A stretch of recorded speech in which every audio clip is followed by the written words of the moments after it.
जय श्री राम। आइए जानते हैं साल 2026 में बसंत पंचमी कब है, पूजा का शुभ मुहूर्त क्या रहेगा और माँ सरस्वती की पूजा करते समय पुष्पांजलि किन मंत्रों का जाप करें। इसके अलावा आप जानेंगे आसान पूजा विधि के बारे में भी।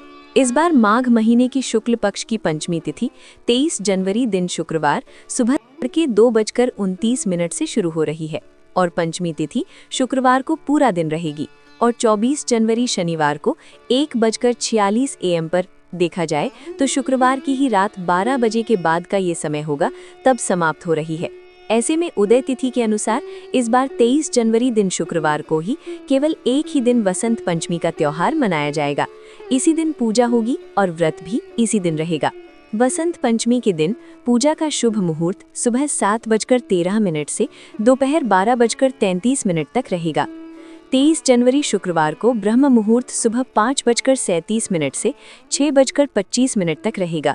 इस दिन सूर्योदय होगा सुबह 7:13 पर, सूर्यास्त होगा शाम 6:03 पर। अभिजीत मुहूर्त दोपहर 12:16 से दोपहर 1 बजे तक रहेगा और अमृतकाल सुबह 6:59 से 8:35 तक रहेगा। और इस शुभ मुहूर्त में भी आप अपने घर पर माँ सरस्वती की पूजा कर सकते हैं।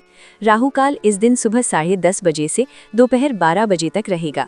शाम की पूजा का शुभ मुहूर्त शाम 5:50 से 7:13 रहेगा। वसंत पंचमी के दिन माँ सरस्वती को पुष्पांजलि अर्पित करने के लिए पीले या सफेद पुष्प जैसे गेंदा, चमेली हाथ में लें और माँ सरस्वती जी का ध्यान स्मरण करें और ओम सरस्वत्यै नमः पुष्पाणि समर्पयामि या अन्य पुष्पांजलि मंत्र बोलते हुए पुष्पों को श्रद्धापूर्वक माँ के चरणों में अर्पित करें। ऐसा करने से ज्ञान और कला की देवी माँ शारदे प्रसन्न होती हैं। वसंत पंचमी का दिन सभी तरह के शुभ और मांगलिक कार्यों के लिए उत्तम माना जाता है।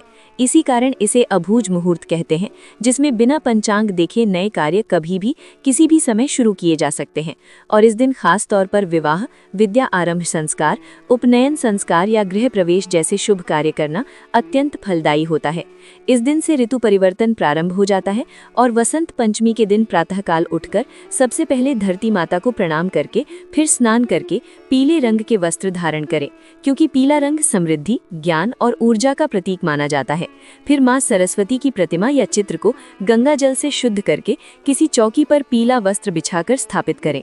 फिर माँ सरस्वती को पीले चंदन का तिलक करें, पीले पुष्प अर्पित करें। इसके बाद हल्दी, केसर, रोली, अक्षत, मौसमी फल, फूल आदि अर्पित करें।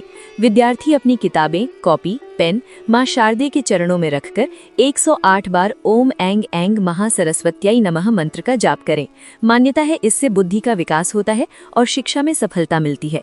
पूजा करने के अलावा माँ शारदे के मंत्रों का या स्तुति का पाठ करें या श्रवण करें और माँ सरस्वती की कथा का भी श्रवण करें।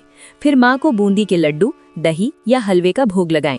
खास तौर पर इस दिन पीले रंग की मिठाई का भोग माँ को अर्पित किया जाता है। पीले मीठे चावल बनाकर भी माँ को अर्पित करके प्रसाद रूप में बांटा जाता है। आरती उतारने के बाद हाथ जोड़कर पूजा पाठ में हुई गलतियों के लिए क्षमा मांगनी चाहिए। आप चाहें तो इस दिन उपवास भी रख सकते हैं और उपवास रखने वाले भक्तों को इस दिन केवल मीठा फलाहार ही करना चाहिए।